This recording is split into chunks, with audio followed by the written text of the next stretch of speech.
Nak, mulai sekarang kalian tinggal di sini ya. Nyonya Aleta menatap Bila penuh harap. Tapi Ma, Bila gak enak. Gak enak gimana? Mama gak suka cucu-cucu Mama tinggal di kolong jembatan lagi. Mama gak akan izinkan itu. Apa kamu mikirin papanya si kembar? Kamu tenang aja, Mama udah usir dia dari rumah. Sekarang dia tinggal di apartemen bersama Faisal. Dia gak akan datang ke sini. Dan soal Ayu, Mama akan menyekolahkan Ayu di umum. Ayu yang sekarang dia itu masih pelajar. Bila takut ngerepotin Mama sama Papa, gak usah mikirin itu. Oh iya, Mama besok akan meresmikan tempat untuk buka catering. Kamu mau bantuin Mama? Kerja maksudnya, Ma? Iya kerja, tapi kamu cuman sebagai pemantau saja. Yang jadi kokinya nanti ada karyawan. Boleh Ma, Bila mau kalau kerja. Dengan begitu aku bisa bantu-bantu, apalagi cuma numpang di sini, ucap Bila dalam hati tersenyum melihat Nyonya Aleta. Mama, Oma, panggil si kembar berlari ke arah Bila dan Nyonya Aleta. Ada apa sayang, kok lari-lari sih? Tanya Nyonya Aleta. Opa, Oma, Opa sakit kepala di kamar, ucap Bagas. Apa? Ayo kita lihat Opa kalian, ajak Nyonya Aleta. Lalu mereka semua pergi ke kamar di mana Tuan Hardi berada. Aduh, sakit banget. Tuan Hardi memegang kepalanya sambil menahan sakit. Seketika semua ingatan bermunculan di kepalanya. Papa kenapa, Pa? Nyonya Aleta dengan cepat menghampiri sang suami. Sakit banget, Ma. Kepala Papa sakit banget. Kita ke rumah sakit ya. Nak, kamu tolong panggilkan Pak supir ya. Kita bawa Papa ke rumah sakit sekarang. Iya, Ma. Bila lalu dengan cepat keluar dari kamar itu, sedangkan si kembar masih berada di sana menemani Nyonya Aleta dan Tuan Hardi. Oma, Opa baik-baik aja kan? Opa nggak apa-apa kan, Oma? Bagas begitu khawatir dengan sang opa yang saat ini sedang menahan sakit. Tak berselang lama, Pak supir masuk dan langsung membantu Tuan Hardi untuk membawanya keluar dari kamar. Mereka langsung membawa Tuan Hardi ke mobil. Nak, kamu di rumah saja ya, jaga anak-anak. Biar Mama yang bawa Papa ke rumah sakit. Mama yakin gak apa-apa? Iya, Mama gak apa-apa kok. Nanti Mama akan telepon Raka juga. Kamu di rumah sama anak-anak ya, jangan kemana-mana sampai Mama balik. Iya Ma, jawab Bila sambil mengangguk pelan. Bila memeluk kedua putranya yang terlihat ketakutan karena melihat Tuan Hardi yang sedang menahan rasa sakit. Ma, Opa mau dibawa kemana? Tanya Bara mendongak melihat sang mama. Opa mau dibawa ke rumah sakit sayang. Opa lagi sakit. Semoga Opa cepat sembuh. Padahal lagi main bareng kita tadi. Bila kembali mengusap kepala kedua putranya, lalu mengajak mereka duduk di ruang tengah. Tiba di rumah sakit, Tuan Hardi langsung ditangani oleh dokter dan Nyonya Aleta menunggu di luar dengan panik. Semoga saja kamu bisa ingat semuanya, Mas, ucap Nyonya Aleta seorang diri. Duduk sambil menunggu dengan panik, Raka dan Faisal datang dan langsung menghampiri Nyonya Aleta. Ternyata dalam perjalanan ke rumah sakit, Nyonya Aleta sudah menghubungi Faisal, bukan putranya. Karena Nyonya Aleta masih kecewa pada Raka. Ma, gimana keadaan Papa, Ma? Papa kamu lagi ditangani sama dokter di dalam, jawab Nyonya Aleta masih terkesan dingin, dan Raka bisa maklum itu kalau mamanya masih kecewa padanya. Raka melihat hanya ada sang mama saja, tidak melihat yang lain di sana. Paham dengan sang putra, Nyonya Aleta langsung menyindir Raka. Kenapa berharap di sini ada Bila dan kembar? Jangan harap kamu bisa ketemu mereka. Ma, Raka benar-benar minta maaf. Raka tahu Raka salah, Ma, ucap Raka penuh permohonan. Jangan minta maaf ke Mama, minta maaf kamu sama Bila. Raka mengusap kepala dengan kasar. Mamanya kalau sudah marah memang agak lain. Raka akan dibuat seperti anak tiri. Faisal hanya diam melihat sang bos dan juga Nyonya Aleta. Ia juga tidak punya hak untuk ikut menimbrung masalah sang bos. Tapi Faisal berharap kalau semua ini akan cepat berlalu. Raka memilih diam, tidak ingin membuat emosi sang mama semakin meledak-ledak. Apalagi saat ini mereka sedang berada di rumah sakit dan Nyonya Aleta terlihat begitu khawatir melihat ke arah pintu kaca yang masih tertutup itu. Raka memilih duduk di dekat sang mama menunggu dokter keluar dan berharap memberikan kabar baik untuk mereka. Kurang dari 30 menit, pintu kaca itu terbuka dan muncullah dokter dari dalam sana. Nyonya Aleta dan Raka dengan cepat menghampiri dokter. "Dok, bagaimana keadaan suami saya?" "Suami ibu baik-baik saja. Sakit kepala yang suami ibu rasakan itu karena suami ibu memaksa untuk mengingat sesuatu." "Apa kami boleh melihatnya, Dok?" "Silakan, Bu. Pasien juga meminta ibu masuk," ucap sang dokter. Nyonya Aleta langsung masuk, begitupun dengan Raka dan Faisal. Mereka sangat khawatir dengan kondisi Tuan Hardi. "Pa," panggil Nyonya Aleta. Tuan Hardi yang sedang melihat keluar jendela berbalik melihat sang istri dan juga putranya. Raut wajah bersalah sangat terlihat dari pandangan pria parubaya itu. Mengingat bagaimana dulu ia berpisah dengan Nyonya Aleta dan memilih Nadine yang ternyata sangat jahat pada mereka. Tapi Tuan Hardi memilih Nadine karena sesuatu. "Ma, Papa minta maaf atas semua kesalahan yang pernah Papa buat di masa lalu.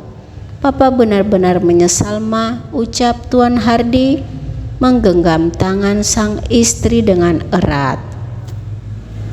"Papa udah ingat semuanya?" tanya Nyonya Aleta.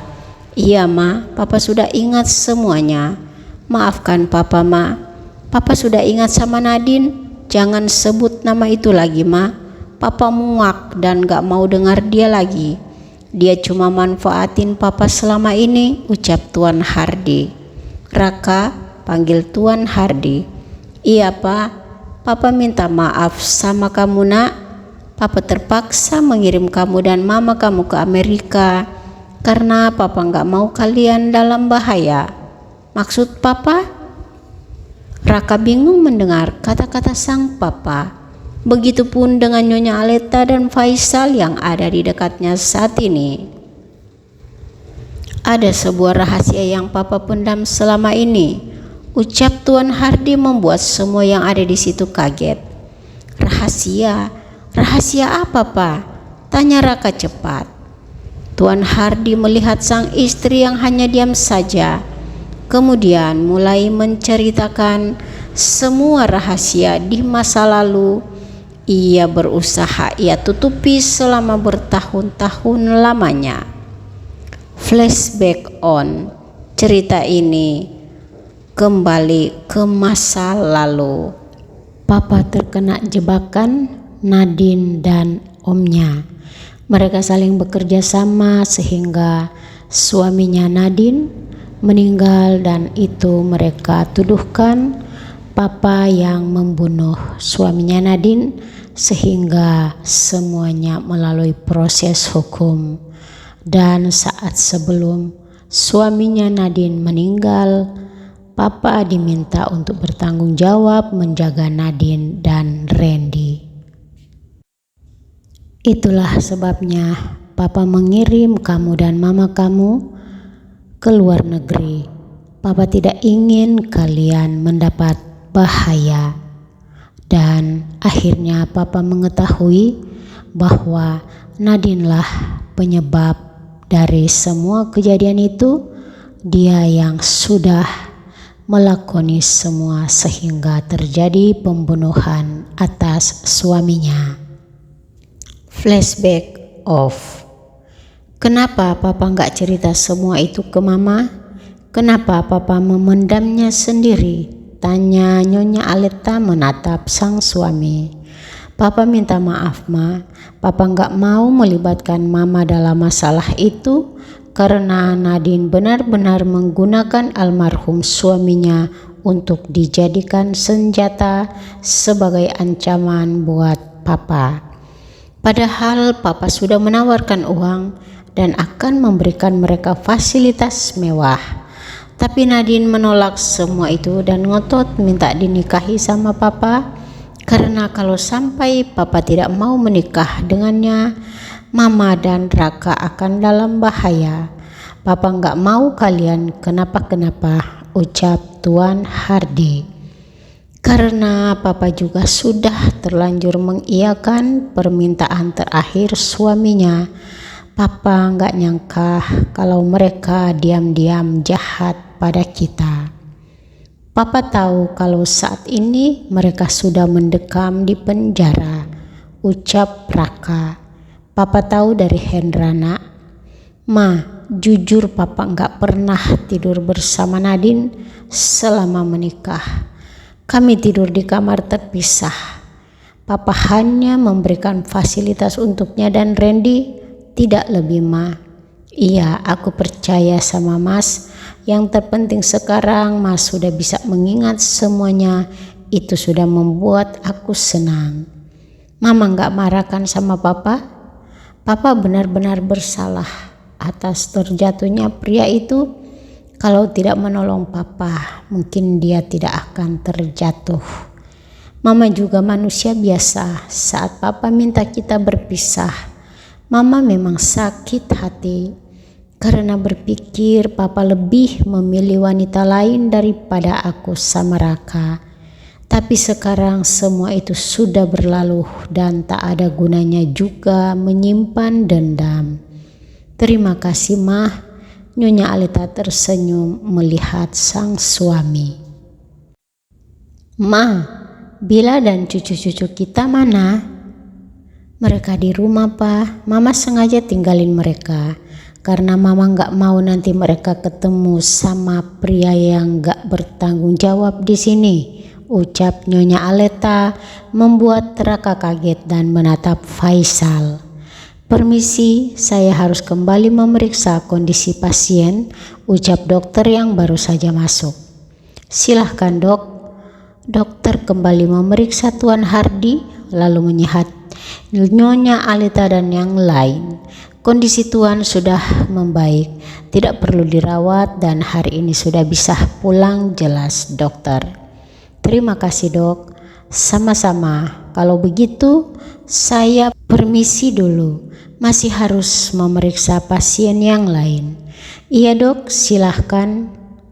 Ma, Papa pengen cepat-cepat pulang, mau main sama si kembar.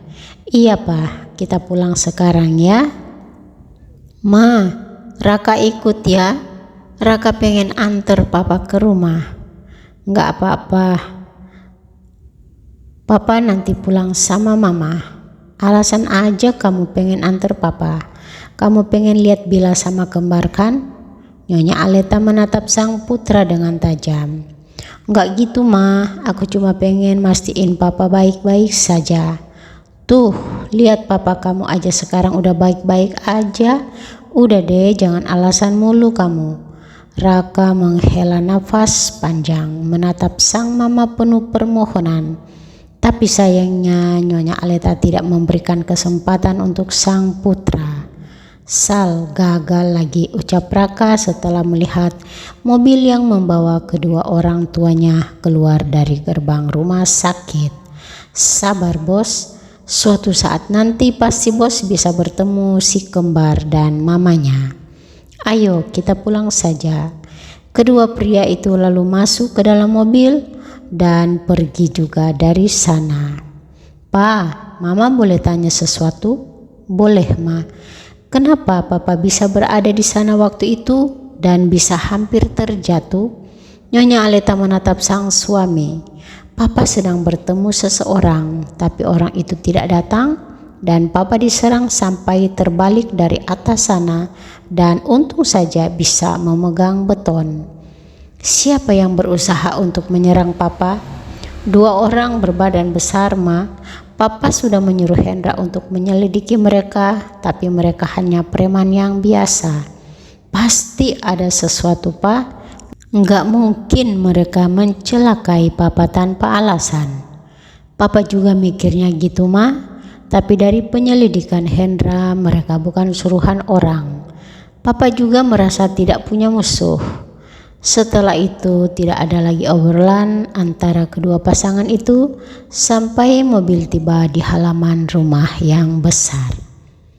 Mendengar suara mobil dari arah depan, Bara dan Bagas dengan cepat berlari keluar untuk melihat kalau siapa yang datang. Kedua bocah kembar itu tersenyum manis melihat opa dan oma mereka baru saja keluar dari mobil. "Kak, itu opa sama oma udah balik," ucap Bagas melihat sang kakak. "Iya dek, ayo kita lihat dek," ajak Bara, dan kedua bocah kembar itu pun langsung segera mendekat.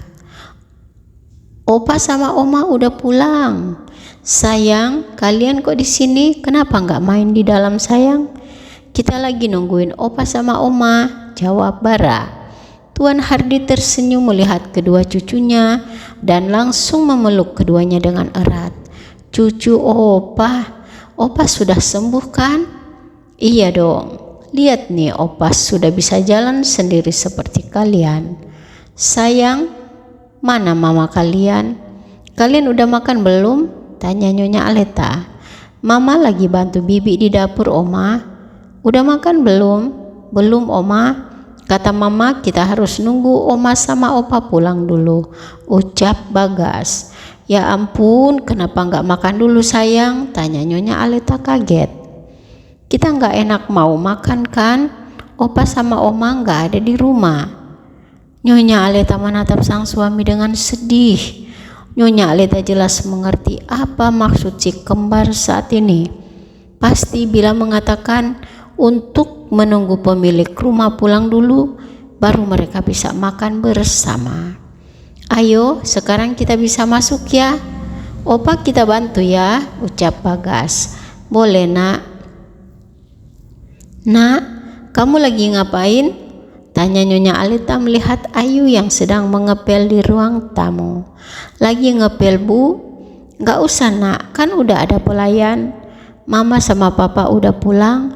Maaf bila tadi lagi bantu-bantu di belakang." Bila merasa tidak enak. "Nggak apa-apa sayang, kenapa kalian kerja? Kan udah ada pelayan." "Nggak apa-apa mah, habis kita nggak tahu mau ngapain di rumah." Tuan Hardi memberikan kode pada sang istri untuk membiarkan saja. Nanti mereka akan mengatakan pada Bila dan Ayu kalau mereka tinggal di situ bukan untuk bekerja. Bila melihat ke arah depan yang membuat Nyonya Aleta paham dengan pandangan Bila saat ini. "Raka nggak kesini sayang, mama kan udah ngelarang dia pulang." "Oma, Om Raka itu baik." "Itu kan Om baik?" tanya Bagas menatap Nyonya Aleta penuh tanya. "Iya sayang, Om baik itu adalah papa kalian." "Oma serius? Om nggak bohong kan?" tanya Bara. "Iya sayang, tapi sekarang papa kalian lagi Oma hukum karena papa kalian sudah membiarkan kalian hidup susah dan tinggal di kolong jembatan selama ini." Bila hanya diam saja melihat Nyonya Aleta yang berusaha untuk meyakini si kembar agar tidak membenci papa mereka, meskipun Raka memang bersalah pada mereka. "Dek, kita punya papa." "Ma, kita punya papa, Ma," ucap Bara melihat sang adik dan juga sang mama. "Iya nak." Bila tersenyum manis melihat kebahagiaan yang terpancar dari wajah Bila. Karena sebelumnya ia tidak pernah melihat kedua putra kembarnya sebahagia ini. "Oma sekarang papa tinggalnya di mana? Kenapa nggak tinggal sama kita?" tanya Bagas. "Papa kalian sekarang tinggal di apartemen sama Om Faisal." Jadi papa kalian belum bisa datang ke rumah ini. Ya sayang banget ya kak, padahal kita pengen banget mau peluk papa untuk pertama kali, ucap Bagas. Membuat Nyonya Aleta dan Tuan Hardy merasa sedih. Lalu Tuan Hardy membisikkan sesuatu pada si kembar, membuat si kembar langsung merasa senang seketika. Benar opa? Iya, tapi jangan bilang oma sama mama ya. Ini hanya jadi rahasia kita bertiga. Iya opa. Nyonya Aleta dan Bila menatap curiga si kembar dan Tuan Hardy. Entah rencana apa yang sedang mereka bisikkan barusan. Di lain tempat, Raka dan Faisal tiba di apartemen tepat pukul 6:30 malam. Karena kedua pria itu habis mampir ke salah satu tempat terlebih dahulu. Faisal selalu melihat wajah murung sang bos. Saat mereka tiba di apartemen, Raka duduk di salah satu sofa, bersandar dan mengadakan kepala ke atas sambil terpejam. Sal, apa kau tahu? Aku sangat ingin sekali memeluk kedua anakku. Saya mengerti bos, tapi kalau kita beranikan diri datang ke rumah, pasti akan diusir lagi sama Nyonya. Kenapa sih mama harus mengusirku? Kalau saja aku tidak diusir, mungkin aku bisa setiap jam bermain bersama si kembar. Apa bos akan rujuk sama Nona Bila? Raka melihat Faisal cukup lama, lalu kembali memejamkan matanya. Aku akan menebus semua kesalahanku di masa lalu Sal. Aku benar-benar menyesal, ucap Raka. Kalau begitu, bos mulai sekarang harus bisa mendekati Nona Bila dan mengambil hatinya lagi. Iya, tapi aku lihat kemarin dia seperti enggan menatapku Sal. Apa sekarang aku kurang tampan ya? Pertanyaan konyol sang bos membuat Faisal geleng-geleng kepala. Mungkin bos lebih ganteng saat buta dan lumpuh. Gak usah ingat-ingat itu lagi Sal, aku gak suka. Faisal tersenyum melihat wajah kesal sang bos. Raka lalu beranjak dari duduknya dan masuk ke dalam kamar, sedangkan Faisal hanya menatap punggung itu saja. Terlihat saat ini semuanya sedang berkumpul di ruang keluarga. Nyonya Aleta akan membicarakan soal Ayu yang akan masuk sekolah beberapa hari ini. Nak, kamu sudah menentukan sekolahnya? Tanya Nyonya Aleta. Bu, boleh nggak Ayu sekolah di pondok pesantren aja? Tentu saja boleh nak, tapi nanti kamu harus mondok juga dan nggak bisa pulang-pulang ke rumah seperti sekolah lain. Enggak apa-apa bu, Ayu juga senang kok bisa tinggal di pondok, bisa memperdalam ilmu agama juga, jawab Ayu. Ya sudah, kalau kamu maunya begitu, ibu punya kenalan ustazah. Kebetulan dia mengajar di pondok pesantren Al-Alam. Tapi agak jauh dari rumah sayang. Enggak apa-apa bu, Ayu mau. Kak Ayu mau sekolah ya ma? Tanya Bara. Iya nak, kakak kan udah besar. Kita boleh nggak ma sekolah juga? Tanya Bagas. Kalian nanti bisa masuk sekolah saat umur 5 tahun sayang. Kalian baru bisa masuk sekolah PAUD, ucap Nyonya Aleta. Sekarang belum bisa ya oma? Iya, kan umur kalian masih 4 tahun. Tahun depan kalian baru bisa masuk sekolah PAUD. Nyonya Aleta tersenyum melihat kedua cucunya mengangguk bersama. Sayang, besok kamu jadikan ikut mama buka usaha catering. Iya ma, tenang saja, si kembar besok sama papa. Katanya mereka mau jalan-jalan, gak tahu kemana. Kita mau beli mainan oma, ucap Bara. Nanti jangan nakal ya nak, kasihan opa. Iya ma, si kembar selalu kompak menjawab ucapan sang mama.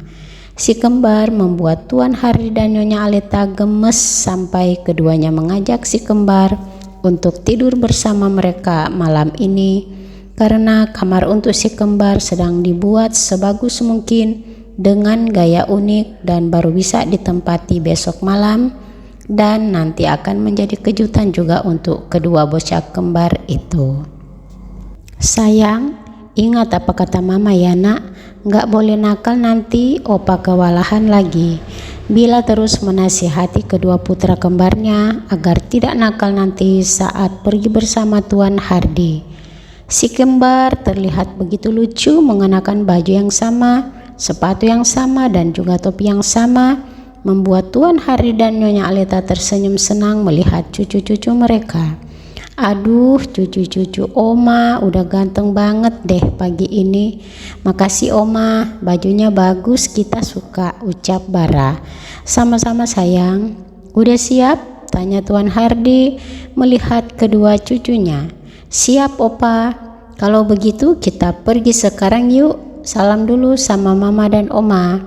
Setelah pamitan pada Bila dan Nyonya Aleta, Tuan Hardy membawa si kembar keluar rumah. Di depan pintu utama sudah terlihat mobil yang akan membawa mereka sudah siap.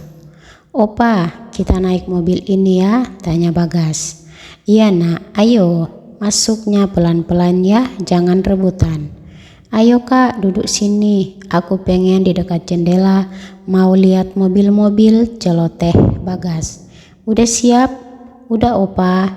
Oke, kita berangkat sekarang juga. Mobil lalu keluar dari gerbang rumah besar itu, membawa si kembar dan Tuan Hardy menuju perusahaan Mahendra. Tuan Hardy akan membawa si kembar bertemu sang papa di kantor, dan yang akan mengajak si kembar jalan-jalan nanti adalah Raka, biar dia yang tinggal di perusahaan. Tuan Hardy juga tidak memberitahu perihal ia dan kedua cucunya akan ke kantor, karena ingin memberikan kejutan untuk sang putra. Mobil terus melaju di jalan raya, membuat si kembar tak henti-hentinya berceloteh melewati jalan yang biasa di mana mereka mencari botol bekas. Jelas kedua bocah kembar itu tidak akan lupa. Ada apa nak? Tanya Tuan Hardy melihat si kembar terus melihat keluar jendela mobil. Kita nyari botol bekas sampai di sini opa, jawab Bara membuat Tuan Hardy kaget. Iya, di sini juga aku hampir ketabrak sama Om Baik. Bagas mendongak melihat sang opa. Tuan Hardy langsung mendekap kedua cucunya dengan erat. Tak bisa dibayangkan bagaimana sengsaranya cucu-cucunya kemarin saat mereka belum bertemu. Dan Tuan Hardy sangat bersyukur karena sang istri bisa bertemu dengan mereka. Kurang dari 30 menit mobil yang membawa Tuan Hardy dan si kembar tiba di lobi kantor. Pagi itu suasana di lobi lumayan ramai karena karyawan sedang berlalu lalang. Ayo kita turun nak. Melihat bocah kembar keluar dari mobil bersama Tuan Hardy membuat banyak karyawan kaget dan bertanya-tanya dengan si kembar.